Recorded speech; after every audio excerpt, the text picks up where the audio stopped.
நாளைக்கே எனக்கு ஆபரேஷன் பண்ணணும்னு சொல்லிருக்காங்கப்பா. அதுக்கான பணம் நம்ம கிட்ட இல்ல.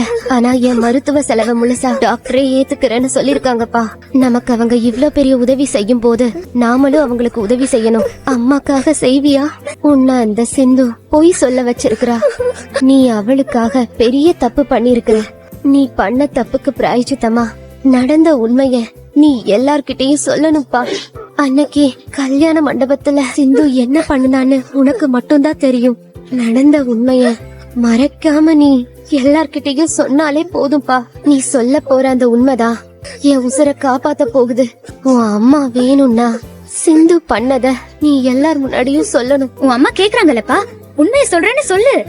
உனக்கு என்ன விட அந்த சிந்து தான் முக்கியம்னா நீ உண்மைய சொல்ல வேணாம். நான் அப்படியே செத்து போறேன். அம்மா அப்படியே சொல்லாதம்மா, நீ எனக்கு வேணுமா? நான் உனக்கு வேணும்னா நீ உண்மைய சொல்லிதான் ஆகணும். நீ உண்மைய சொல்லலன்னா இவங்க எனக்கு ஆபரேஷன் செய்ய மாட்டாங்க. அப்புறம் நீ என்ன உயிரோட பார்க்க முடியாது.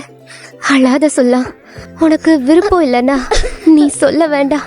டாக்டர் என்னை கடத்திட்டு போய் யாருக்கும் தெரியாம கோவில்ல வச்சு எனக்கு தாலி கட்டிட்டாமா.